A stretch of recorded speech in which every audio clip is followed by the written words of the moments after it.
May ibig sabihin ba ang panaginip? Lahat tayong tao ay dinadalaw ng panaginip. Nananaginip tayo ng iba't ibang klase ng panaginip. May napakasaya, mayroon namang sobrang nakalulungkot.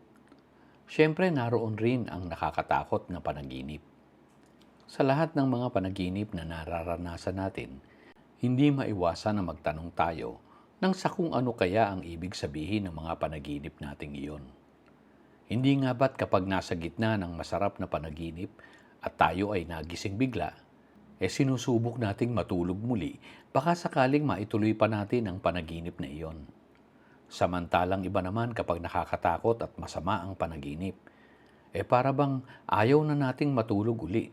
Kasi baka magtuloy-tuloy ang panaginip na iyon at maging bangungot pa sa atin. Sa mga kapatid nating relihiyoso, ay napaniwala sila na ang mga panaginip ay paraan ng pakikipag-usap ng Diyos sa kanila. Lalo na't nakakabasa sila ng mga kwento ng panaginip sa Biblia bilang paraan ng Diyos noon upang maghabilin sa kanyang mga propeta. Tinawag ang mga iyon bilang visions o sa Tagalog ay mga pangitain.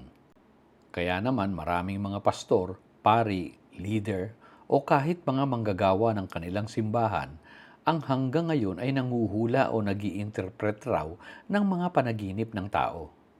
Ginagaya nila ang mga propeta ng Diyos sa Biblia na nababasa nila, na para bang sila ay may kapangyarihan ring magpaliwanag at mag-interpret ng mga panaginip ng tao. Nakakalungkot na ang mga hulang ibinibigay nila sa mga tao ay kadalasang puros mali. Makatsamba man ay bibihira. Sapagkat kung sa isang nanghuhula ay madalas na nagkakamali, patunay na hindi totoo ang kanilang mga hula. Kaya nga hula, kasi ay hindi pa nagaganap. Sa mga naisulat na kwento sa Biblia, ay mababasa kasi na ang mga propesiya ng mga tao ng Diyos noon ay hindi nagkakamali. Sapagkat kung magkamali sila noon, itinuturing sila na mga bulaang propeta o false prophet. Nakapagtataka na kahit sa maraming mga nanguhula ngayon na tadtad ng kamalian, marami pa rin ang sa kanila ay naniniwala. Isang halimbawa, ang maraming mga pastor at church leaders na nagsipang hula ng taon at petsa ng pagbabalik sa katawan ng Panginoong Hesus. Ang mga tahasang nagkamali. Gayon rin ang sa mga napakaraming hula ng katapusan ng mundo. At nagpapatuloy pa nga magpasa hanggang ngayon. Mananaginip sila at pagkatapos ay haharap sa pulpito ng kanilang kongregasyon at magsasabing malapit na ang pagbabalik ng Panginoon. Ginagawa nila ito sapagkat sinasabi rin nila na pinili sila ng Diyos sa panahong ito upang maging propeta ng Diyos. Kapatid, hindi ba't kung totoong pinili sila ng Diyos na binigyan ng visions o pangitain, di ba dapat ay hindi sila nagkakamali? Kasi kung iyon ay galing sa Diyos at pagkatapos ay puros kamalian, lumalabas na mali ang Diyos nila. At hindi iyon ang Diyos nating totoo.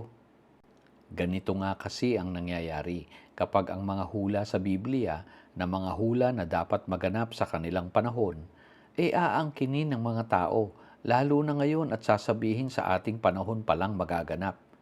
Kaya kamalian lang ang kinalalabasan. Dahil sa pagtalikod ng mga bumabasa ngayon, ay binaliwala nila ang malinaw namang time statement noon ng mga naipasulat ng Espiritu ng Diyos sa Biblia. Halimbawa ang nakasulat na sinalita ni Jesus sa Matthew 23 verse 36. Truly I say to you, all these things will come upon this generation. Paanong nasabi nila na ito ay sa ating henerasyon? Sinabi rin ni Jesus ang mga ito sa kanila noon. Sila ang noon ay kausap. Matthew chapter 16 verse 28. Truly I say to you, there are some of those who are standing here who will not taste death until they see the Son of Man coming in his kingdom. Matthew chapter 10 verse 22 to 23. You will be hated by all because of my name, but it is the one who has endured to the end who will be saved. But whenever they persecute you in one city, flee to the next. For truly I say to you, you will not finish going through the cities of Israel until the Son of Man comes. Kung tayo nga ay naniniwala na tumupad ang Panginoong Hesus noon sa lahat ng kanyang mga pangako, di ba dapat lang na nagbalik na siya noon pa sa kanilang henerasyon? 31 to 33 years old si Jesus nang sabihin niya ito noon. Kaya plus 40 years o one generation nga, kaya tamang naganap noong AD 70 na sakupan noon ang kanilang henerasyon.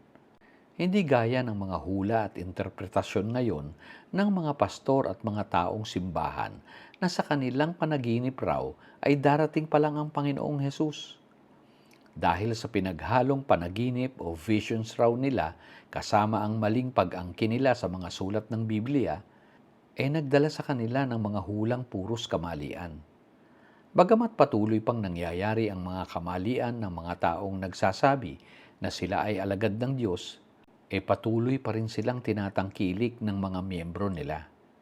Patunay na maraming mga tao ang mas pumapanig sa kathang aral at doktrina na gawa ng tao kaysa mismong salita ng Diyos sa Biblia, na malinaw namang mauunawaan kung gugustuhin ng tao. Subalit dahil sa labis na pagtingala nila sa mga pari at pastor pa raw ng Diyos ng kanilang simbahan, pikit mata na silang pumapanig pa rin. Mga kapatid, gayon rin ang sa ating mga panaginip. Bagamat alam naman nating hindi totoong nangyayari at hindi naman makatotohanan, ay napaniniwala pa rin ang mas marami na magkakatotoo ang kanilang panaginip. Hindi nga raw sa eksaktong paraan, ngunit may katumbas na magaganap na pangyayaring malapit sa kanilang napanaginipan. Hindi natin alam kung tayo ay maiinis o matatawa sa mga ganitong paniniwala na nagdadala ng kalituhan pa sa mga kapatid. Yun bang ang hilig kasi natin sa mga mystery at kahiwagaan ng buhay? Para bang nacha-challenge tayo na maniwala sa mga hiwagang kahit kapiranggot lang ang natutupad o nangyayari, yun na, miracle na sa atin. Kapatid, nasa ating harapan na ang Biblia. Napakalinaw ng kanyang mga naikwento. Mga pangyayari na maaari naman nating sundin sapagkat kabutihan ang naidudulot. Hindi na nga kailangang magbatay pa sa nakalilitong panaginip, kundi ay sa aktwal na nagaganap sa ating buhay. Halimbawa ang paggawa ng kabutihan sa kapwa, na siyang pag-ibig na totoo sa Diyos. Dahil rito ay kagaangan ng sa atin ay pakiramdam sapagkat mabuti nga. Samantalang sa mga kasamaang ginagawa ay kalumbayan ang dulot sa ating pagkatao. Yun bang hindi ka mapakali sapagkat alam mong may balik sa atin ang lahat ng kasamaang ginawa natin sa kapwa. Gayon rin naman ang mabubuting pagpapala na sa atin ay nakakamit kung nagsisikap na makasunod tayo sa utos ng Diyos na dapat nga ay pag-ibig sa kapwa. Sa mga ito ay natutupad na totoo ang kasulatan. Kung ano ang ating itinanim, ay siya rin nating aanihin. Sa kabutihan ay pag-ani ng mga pagpapala sa buhay na ito. Kung hindi man, ay sa pagpapatuloy ng buhay na walang hanggan kapiling ang Diyos. Samantalang sa gawa ng kasamaan ay pag-ani naman ng kalumbayan at kapahamakan sa buhay. At ang nakalulungkot na pagsapit rin sa katapusan, ang siyang pagkakahiwalay ng tuluyan sa Diyos. Ano pa ang magagawa ng panaginip? Hindi natin mapipigilan ang pagdalaw sa atin ng panaginip. Ngunit nasa atin kung papaano natin ito tinatanggap. Walang problema kung masaya at mabuti ang napapanaginipan. Kahit nga alam natin na hindi mangyayari, masaya lang na pag-isipan. Kadalasan nga ay nagiging paraan pa ang panaginip upang makausap at makapiling natin muli ang ating mga mahal sa buhay na yumao na. Rito ay nasasariwa natin ang kanilang presensya. Para kasing buhay na buhay sila sa ating panaginip. Na kung tayo ay magising, para bang hinahanap natin sila na nabubuhay pa. Subalit kung ang dumadalaw sa atin ay ang panaginip na hindi ka nais-nais, hahayaan ba natin na mangibabaw ito sa ating katinuan at magdulot ng takot at kawalang kasiguruhan? Kapatid, kung nananatili tayo sa pagsisikap na tunay na gumawa sa pag-ibig para sa Diyos, hindi na tayo dapat naapektuhan ng masamang panaginip sapagkat wala itong ibig sabihin pa.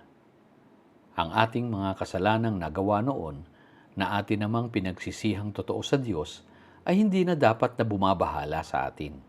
Sapagkat ang Diyos ay mabuti at mapagpatawad. Tayo na sa ating sarili ang may kalayaan na upang magsisi at magbagong totoo. Magkamali man muli ay hindi na sa pagsadya at pagpaplano ng gawang masama sa kapwa.